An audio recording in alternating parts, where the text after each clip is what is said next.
Hello, नमस्कार बच्चों, कैसे हैं आप। मैं सुनीता आपके अपने चैनल प्लस माइनस में आपका स्वागत करती हूं और आशा है लॉकडाउन में आप सभी स्वस्थ होंगे, अच्छे होंगे और अपने घर पर ही रह रहे होंगे। अब हम कर रहे थे विकारी शब्द और अविकारी शब्द। अब हमें पता था कि भाई शब्द किसे कहते हैं, शब्द के भाग बताए थे कि भाई कितने होते हैं, 8, विकारी और अविकारी।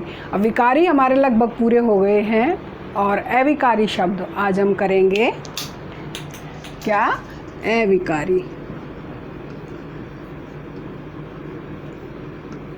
अविकारी शब्द, अविकारी शब्द को हम अवयव भी कहते हैं। अव्यय क्या होता है कि भाई ये शब्द होते क्या हैं कि जिसमें व्यय यानी विकार या परिवर्तन ना हो उसे अव्यय कहते हैं। यानी किसमें कि जिसमें व्यय या विकार या परिवर्तन ना हो, परिवर्तन ना हो, क्या कहलाते हैं, अविकारी शब्द कहलाते हैं या अवयव कहलाते हैं। ना हो उसे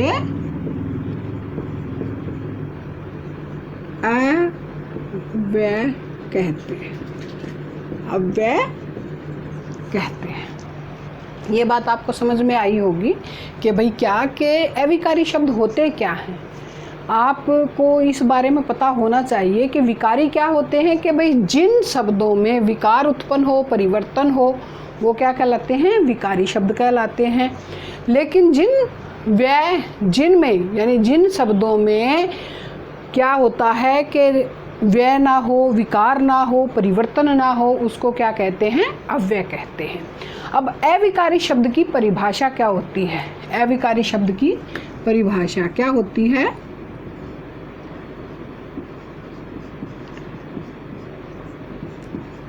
क्या होती है अविकारी शब्द कि भाई ऐसे शब्द जिनमें लिंग, वचन, काल और कारक के कारण कोई भी विकार या कोई भी परिवर्तन ना हो, क्या कहलाते हैं, अविकारी शब्द कहलाते हैं।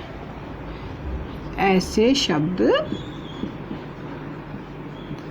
शब्द जिनमें लिंग,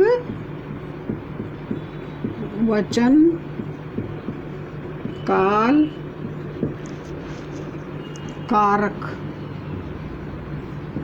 के कारण परिवर्तन नहीं होता है,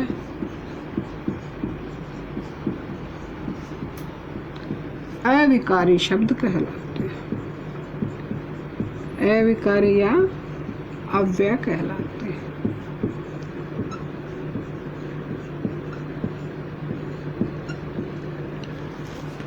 ठीक है। अब इतनी बात आपको समझ में आई होगी कि अभी तक तो हमने क्या बताया है आपको कि भाई अव्यय होते क्या हैं, क्या कि भाई जैसे जिनमें विकार या परिवर्तन नहीं होता है अव्यय कहलाते हैं। और अविकारी शब्दों की परिभाषा के ऐसे शब्द जिनमें लिंग, वचन, काल और कारक के कारण कोई भी परिवर्तन नहीं आता है, कोई परिवर्तन नहीं आता है, क्या कहलाते हैं, अविकारी शब्द कहलाते हैं। अब ये इसको हम एक थोड़ा सा और भी लिख देते हैं थोड़ा सा कि ये शब्द सदैव क्या होते हैं, अपरिवर्तित होते हैं। क्या होते हैं, अपरिवर्तित, अविकारी एवं अव्यय ही रहते हैं। इनका मूल रूप, जो मूल रूप होता है वो स्थिर रहता है। क्या कहते हैं कि ये शब्द अपरिवर्तित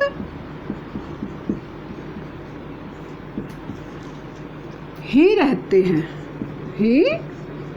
हैं, इनमें कोई बदलाव नहीं होता है, ये अपने मूल रूप में स्थिर रहते हैं, ये अपने मूल रूप में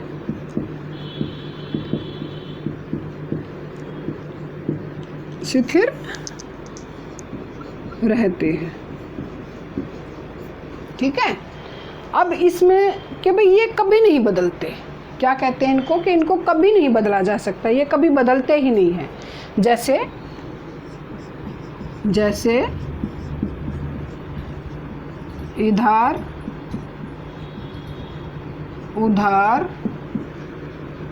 आजकल आजकल, और इसमें क्यों, किंतु, परंतु, कैसे, कितना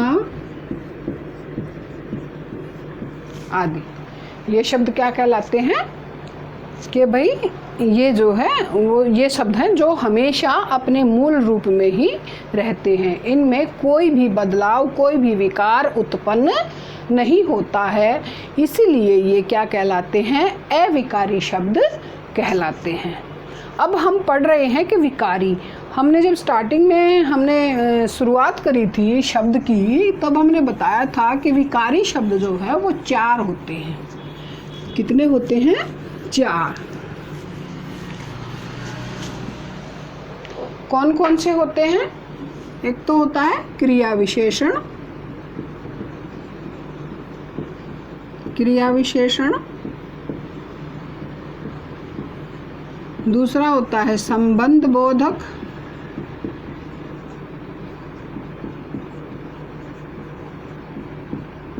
ये अव्यय लिख सकते हैं इनको, संबंध बोधक अव्यय। तीसरा होता है समुच्चय बोधक,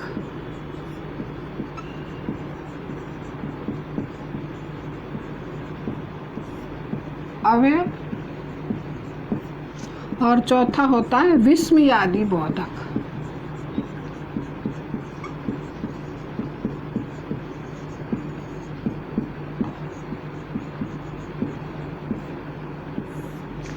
ठीक है, ये 4 जो हैं वो क्या हैं? अविकारी शब्द हैं।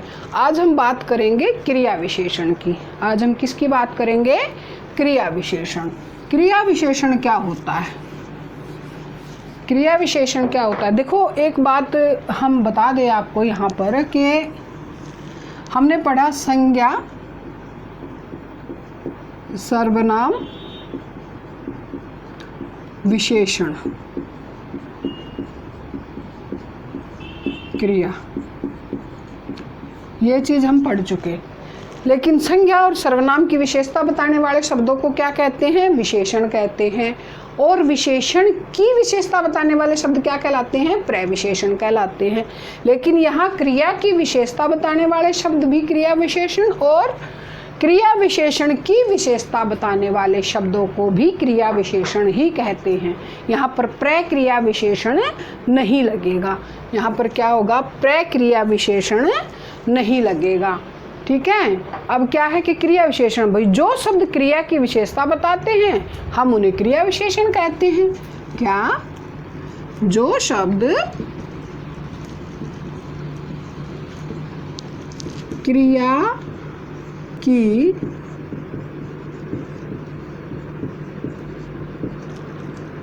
विशेषता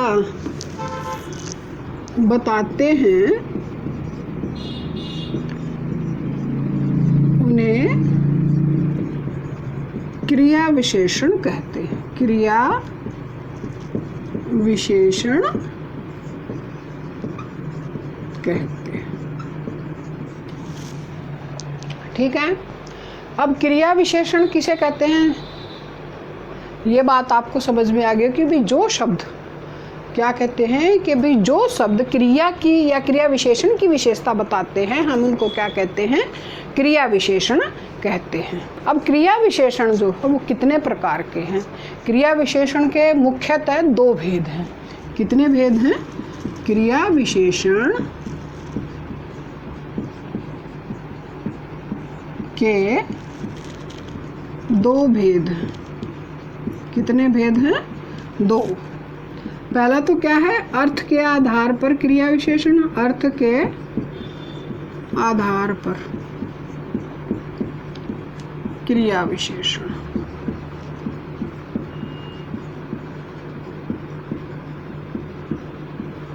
और दूसरा है रूप या रचना के आधार पर, रचना के आधार पर क्रिया विशेषण।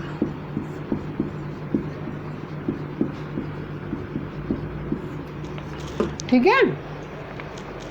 अब ये बात आपको कि भाई क्रिया विशेषण के 2 भेद हैं। ज़्यादातर किताबों में आपको मिलता है कि क्रिया विशेषण के 4 भेद हैं। ये आपको ये दोनों भेद आपको नहीं बताए जा सकते कि भाई अर्थ के आधार पर क्रिया विशेषण और रूप या रचना के आधार पर क्रिया विशेषण। अब हाँ, अर्थ के आधार पर क्या है? अर्थ के आधार पर कितने भेद हैं? 4 भेद। अर्थ के आधार पर क्रिया विशेषण के 4 भेद हैं। वही पूरे के पूरे आपको बताए जाते हैं कि क्रिया विशेषण के कितने भेद हैं। एक तो क्या है, वैसे मुख्यतः 2 भेद हैं, अर्थ के आधार पर क्रिया विशेषण और रूप या रचना के आधार पर क्रिया विशेषण। अब मैं आपको अर्थ के आधार पर बताती हूँ कौन कौन से हैं। एक तो है इसका स्थानवाचक क्रिया विशेषण,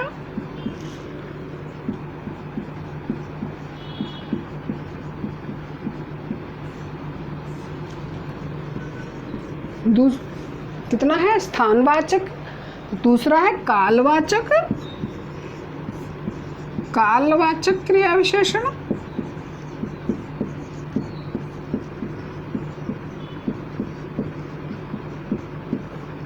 तीसरा है परिमाणवाचक, परिणाम नहीं है ये, परिमाणवाचक क्रिया विशेषण।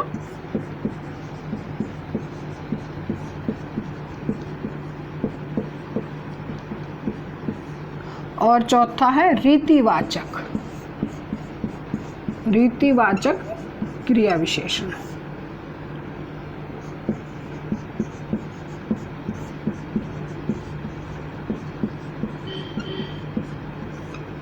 ठीक है। कौन कौन से हैं? अर्थ के आधार पर 4 भेद कौन कौन से हैं? स्थानवाचक, कालवाचक, परिमाणवाचक और रीतिवाचक। यह आज हम कराएंगे इसको अर्थ के आधार पर क्रिया विशेषण के भेद 4। स्थानवाचक में क्या आ जाता है? स्थान की बातें आ जाती हैं कि भाई उसके बारे में हम स्थान, जगह के बारे में बताते हैं कि क्या परिभाषा होगी कि जिस क्रिया विशेषण से क्रिया की स्थिति, दिशा का बोध होता है उसे हम क्या कहते हैं? स्थानवाचक क्रिया विशेषण कहते हैं। क्या? कि जिस क्रिया विशेषण से हमें स्थान या दिशा का बोध होता है, क्या कहते हैं? स्थानवाचक क्रिया विशेषण कहते हैं। स्थानवाचक क्रिया विशेषण होता है।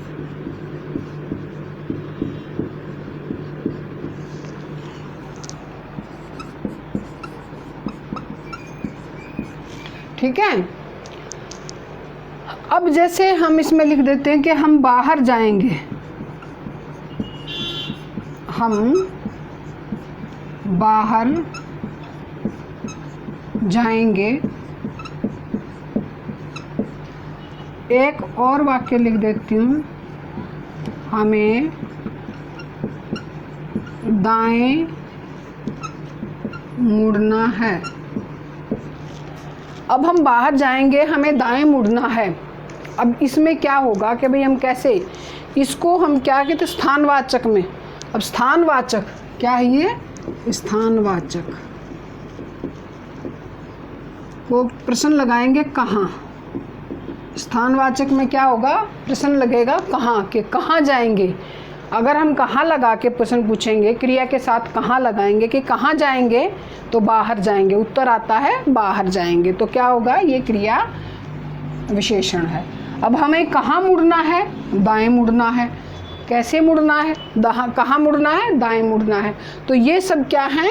स्थानवाचक में कहाँ आप प्रश्न लगा करके आप उसका उत्तर ले सकते हैं या उसका उत्तर जो प्राप्त होता है वो क्या होगा, स्थानवाचक क्रिया विशेषण होगा। स्थानवाचक में हम कहाँ प्रश्न का प्रयोग करेंगे। अब इसमें भी कितने भेद हैं आपके, 2 भेद हैं। किसके, स्थानवाचक के 2 भेद हैं। एक तो कौन कौन से हैं, एक दिशावाचक है और एक स्थितिवाचक है।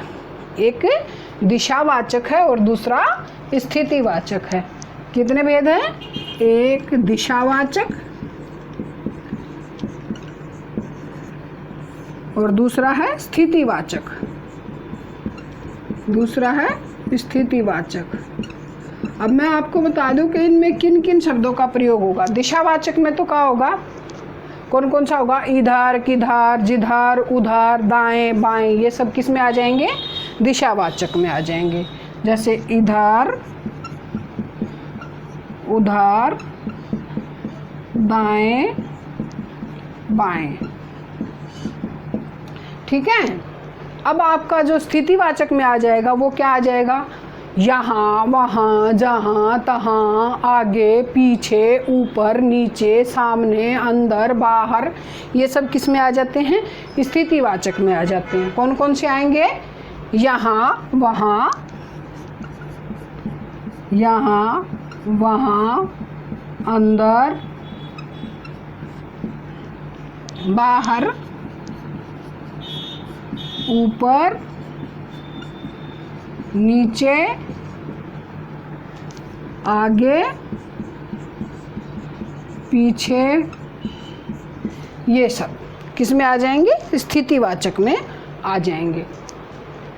समझ आया होगा आपको ये कि भाई कितने हैं इसके के अर्थ के आधार पर हम क्रिया विशेषण के हमने बताए 4 भेद। सबसे पहला हम बता रहे थे स्थानवाचक क्रिया विशेषण, कि जिस क्रिया विशेषण से हमें स्थान या दिशा का बोध होता है उसको क्या कहते हैं, स्थानवाचक क्रिया विशेषण कहते हैं। अब स्थानवाचक क्रिया विशेषण भी 2 प्रकार की होती है। कौन कौन सी, दिशावाचक और स्थितिवाचक। कौन कौन सी होती है, दिशावाचक और स्थितिवाचक। दिशा में क्या आ जाएगा, इधर, उधर, किधर, जिधर, दाएं, बाएं। और स्थितिवाचक में आ जाएगा यहाँ, वहाँ, जहाँ, तहाँ, आगे, पीछे, ऊपर, नीचे, ये सब आ जाएगा आपका स्थितिवाचक में।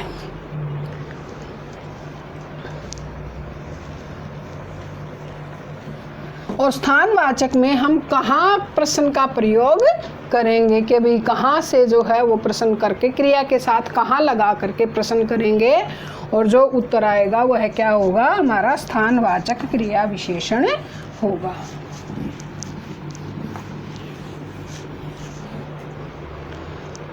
दूसरा है हमारा कालवाचक। क्या था, कालवाचक क्रिया विशेषण।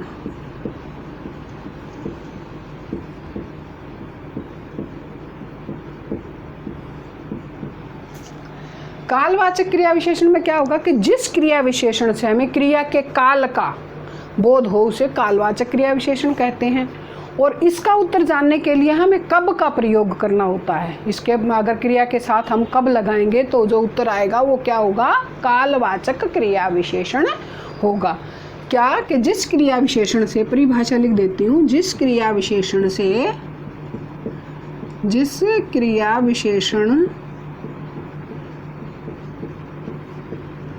से हमें काल का बोध होता है, क्या कहलाता है, कालवाचक क्रिया विशेषण कहलाता है।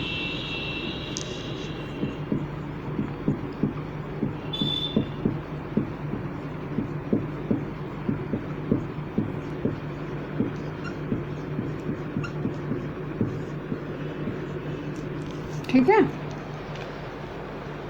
अब कालवाचक में क्या होगा, कालवाचक में कब, कालवाचक में क्या प्रयोग करेंगे क्वेश्चन में, कब। इसका हम जैसे एक उदाहरण ले लेते हैं, मेरा भाई आज दिल्ली जाएगा। ठीक है।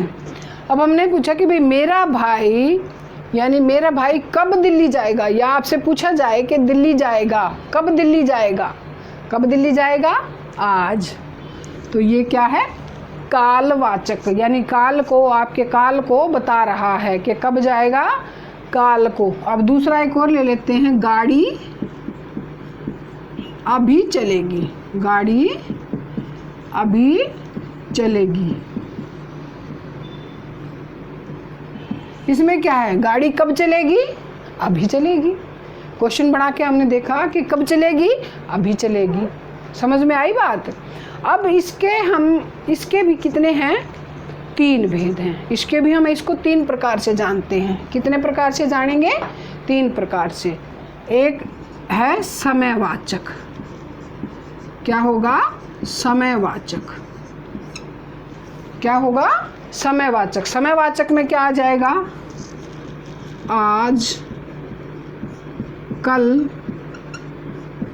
परसों।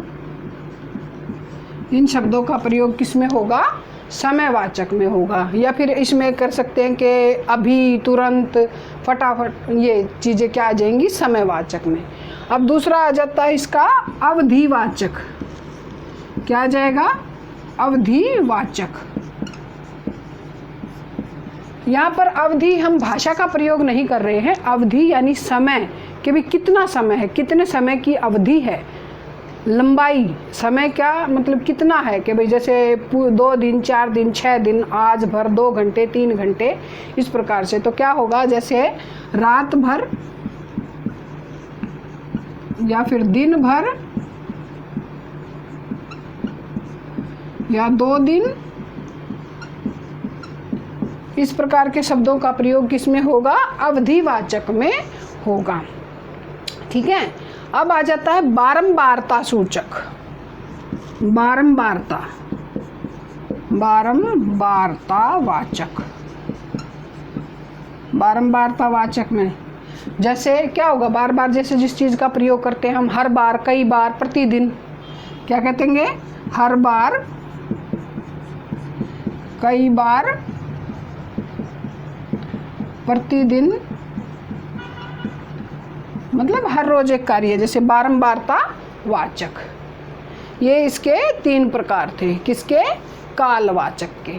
कालवाचक, कालवाचक क्या, कि जिस क्रिया विशेषण से हमें काल का बोध होता है, यानी हमें काल का बोध कराता है, वो क्या कहलाता है, कालवाचक क्रिया विशेषण कहलाता है। अब क्रिया विशेषण जैसे मेरा भाई दिल्ली जाएगा, तो क्या है, अब हमने बताया था कि भाई इसमें क्या प्रश्न कौन सा लगाना पड़ता है, कि कब लगा करके हम इसमें प्रश्न बनाएंगे कि दिल्ली कब जाएगा, कब जाएगा, आज जाएगा। गाड़ी अभी चलेगी, कब चलेगी, अभी चलेगी। और जैसे आज, कल, परसों, इस प्रकार के शब्दों का जहाँ पर प्रयोग होगा, वहाँ पर क्या होगा, कालवाचक क्रिया विशेषण होगा। समझ में आई बात इतनी। अब हम तीसरे उस पर चलते हैं कि पहले हमने करा है, कौन कौन सा किया, अभी 2 कर चुके हम, स्थानवाचक और दूसरा कालवाचक। कौन कौन सा किया है, स्थानवाचक और कालवाचक। अब हम तीसरा करें, कौन सा है, परिमाणवाचक। कौन सा है, परिमाणवाचक क्रिया विशेषण। परिमाणवाचक क्रिया विशेषण।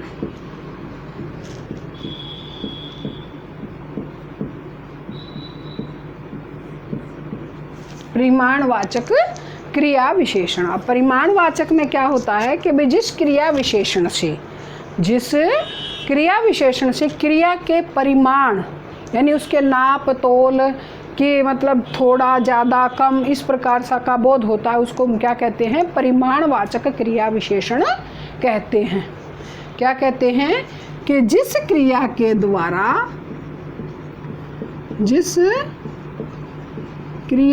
द्वारा हमें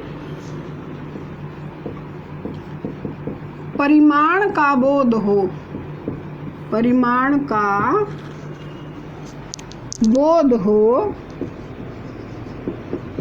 उसे परिमाणवाचक क्रिया विशेषण कहते हैं। परिमाणवाचक क्रिया विशेषण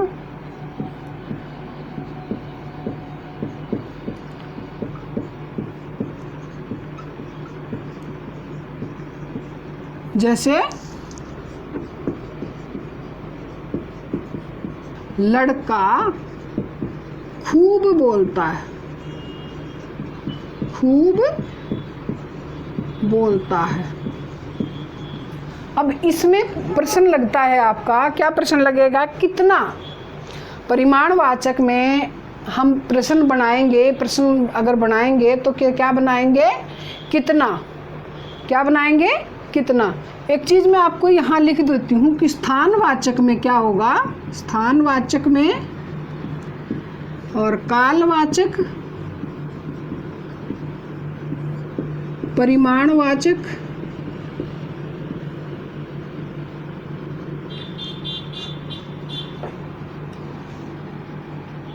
क्या? स्थानवाचक, कालवाचक, परिमाणवाचक और रीतिवाचक। क्या हो जाएगा? रीतिवाचक। अब स्थानवाचक में तो क्या प्रश्न बनाएंगे? किससे पूछ के प्रश्न बनाते हैं भाई? कहाँ। क्या हो जाएगा? कहाँ। स्थानवाचक में क्या होगा? कहाँ। कालवाचक में हमने क्या बताया था? कब। कालवाचक में क्या? कब। और परिमाण में कितना। और परिमाण में कितना। परिमाण में कितना। और रीतिवाचक को हम किससे संबोधित करते हैं? कैसे। ये सब कैसे हुआ, ये चीज़ें आप जो है वो अपनी उसमें लिख लें, याद कर लें इसको कि भाई स्थानवाचक में कहाँ लगाकर हम प्रश्न बनाएंगे, कालवाचक में कब, और परिमाणवाचक में कितना, रीतिवाचक में कैसे। इन सब प्रश्न लगा करके हम जो उत्तर आएगा वो क्या कहलाएगा? कहाँ से स्थानवाचक आ जाएगा, कब से कालवाचक आ जाएगा, परिमाण से कितना, कितना से परिमाणवाचक आ जाएगा, और कैसे से रीतिवाचक आ जाएगा। ठीक है। तो अब कितना बोलता है, क्या हमने बताया ना कि भाई कितना लगाना है, तो कितना बोलता है? लड़का कितना बोलता है? खूब बोलता है। क्या बोलता है? खूब बोलता है। कितना बोलता है? खूब बोलता है। अब एक और दूसरा एक एग्जाम्पल ले लेते हैं। स्त्री कुछ शर्माती है। क्या करती है? शर्माती है। अब क्या कर दिया कि भाई कितनी शर्माती है, कि कुछ शर्माती है, थोड़ी शर्माती है, ज़्यादा शर्माती है। क्या आ जाएगा? कुछ शर्माती है। अब इसके परिमाणवाचक को भी 5 भागों में विभाजित किया है। कितने भागों में विभाजित किया है? 5 भागों में बांटा गया है इसको। कितना? 5 भागों में। कौन कौन सा है? कौन कौन सा है? एक तो है अधिकता बोधक। क्या है? अधिकता बोधक।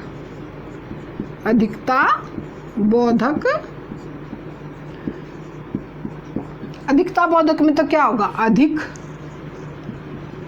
ज्यादा, खूब, इन शब्दों का प्रयोग होगा। क्या होगा? अधिकता में ज़्यादा, अधिक, खूब, अत्यंत, अति, इस प्रकार के शब्दों का यहाँ पर प्रयोग होगा। दूसरा क्या होगा? न्यूनता बोधक। क्या होगा? न्यूनता बोधक।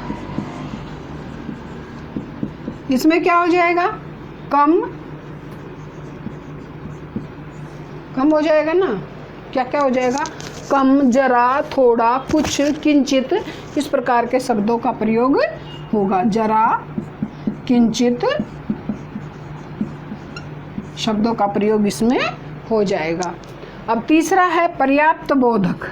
क्या आ जाएगा? पर्याप्त बोधक। इसमें क्या आ जाता है? पर्याप्त बोधक में तो क्या होगा? बस, यथेष्ट, काफ़ी, पर्याप्त है भाई, बहुत है, काफ़ी है। हैं? क्या आ जाएगा? काफ़ी, यथेष्ट, पर्याप्त, इन शब्दों का प्रयोग होगा। चौथा आ जाता है तुलना। क्या होगा? तुलना बोधक।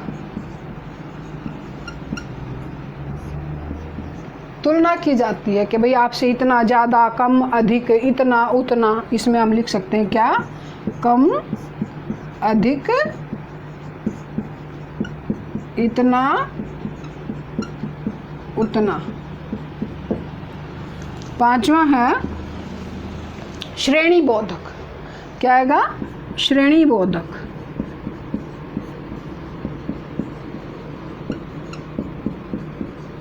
श्रेणी बोधक में क्या क्या आ जाएगा? जैसे बारी बारी, तिल तिल, बारी बारी, तिल तिल,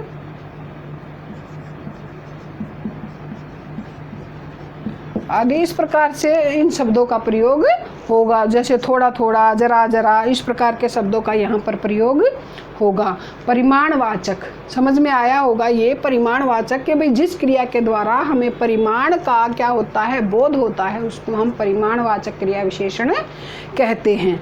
और इसमें हम क्या प्रश्न लगाएंगे? कितना प्रश्न लगा करके जो है वो उत्तर निकालेंगे।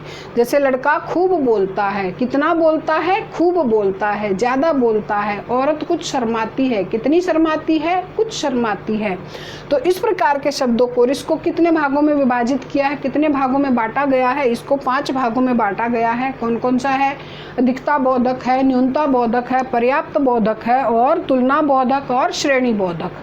इनको 5 भागों में, इन शब्दों में अधिकता बोधक में अधिक या ज़्यादा का प्रयोग होता है, न्यूनता में कम या जरा, पर्याप्त में काफ़ी है, भाई यथेष्ट है, इतना काफ़ी है, तुलना बोधक में किसी से तुलना की जाती है, और श्रेणी बोधक में उनको श्रेणीबद्ध किया जाता है। अब हम अर्थ के आधार पर हमारा लास्ट पॉइंट है, कौन सा है? वो है रीतिवाचक क्रिया विशेषण। कौन सा है? रीतिवाचक क्रिया विशेषण। चौथा पॉइंट हमारा क्या है? रीतिवाचक क्रिया विशेषण।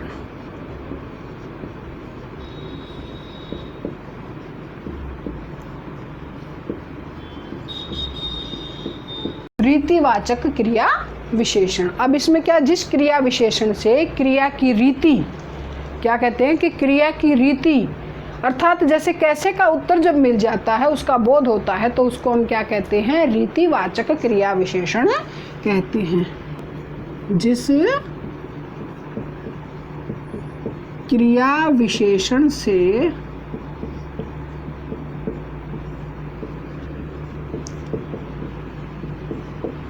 क्रिया की रीति का बोध होता है, रीतिवाचक क्रिया विशेषण होता है। रीतिवाचक क्रिया विशेषण होता है।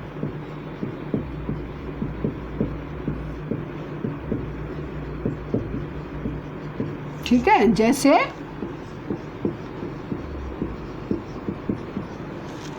क्या कि भाई जिस क्रिया के द्वारा हमें क्रिया की रीति का बोध होता है, उसको क्या कहते हैं? रीतिवाचक क्रिया विशेषण कहते हैं। जैसे सेना पैदल चलती है, सेना पैदल चलती है। अब हमने क्या कहा था, किससे प्रश्न बनाना है? कैसे से प्रश्न बनाना है। तो सेना कैसे चलती है?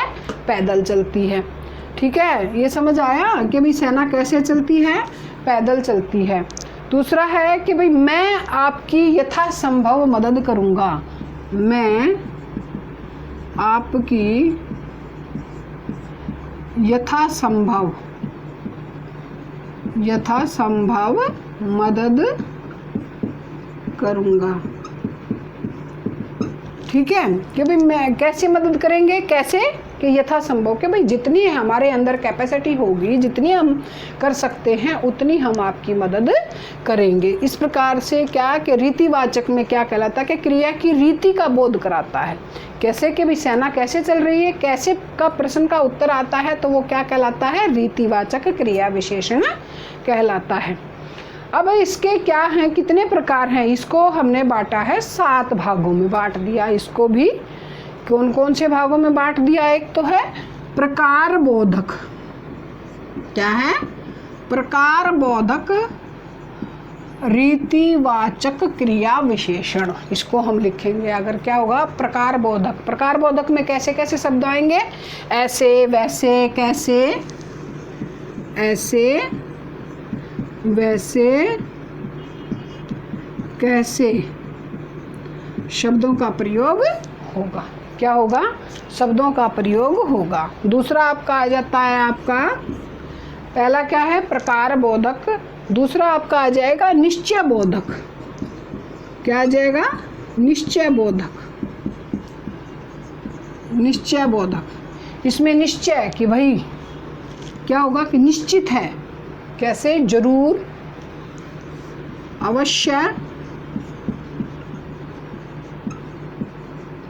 इस प्रकार के शब्दों का प्रयोग होगा जिस चीज़ में निश्चित है, यानी सचमुच, निस्संदेह, ऐसे शब्दों का प्रयोग होगा किसमें, निश्चय बोधक में। और तीसरा आपका आ जाएगा अनिश्चय बोधक। क्या आएगा, अनिश्चय बोधक। इसमें क्या होगा, अनिश्चितता बताएंगे, शायद, क्या आ जाएगा, शायद, इस प्रकार के शब्द, शायद, संभवतः, कदाचित, शायद, संभवतः, कदाचित। अब अनिश्चय है, आपने अभी अभी महाभारत देखी होगी, उसमें कदाचित शब्द का प्रयोग जो है वो बहुत अधिक हुआ है। कदाचित ऐसा ना होता, कदाचित ऐसा होता, क्योंकि निश्चित नहीं था, उसमें अनिश्चित है। क्या है, अनिश्चित था। और चौथा है कारण बोधक। क्या है, कारण बोधक। भाई क्या कारण है, कारण बताएं। जैसे कारण बोधक में क्या आ जाता है कि इसलिए, किस लिए, अतः, क्या आ जाएगा, इसलिए, किस लिए। अब कई बार कारण बताओ, जैसे बच्चे पैसे मांग लेते हैं अपनी मम्मी से या पापा से, तो पूछ लेते हैं ना कि भाई कैसे, किस लिए चाहिए पैसे, क्यों चाहिए, तो क्या आ जाएगा, किस लिए, इसलिए। अब आ जाता है आपका, क्या आ जाएगा, निषेध बोधक। क्या आ जाएगा, निषेध बोधक।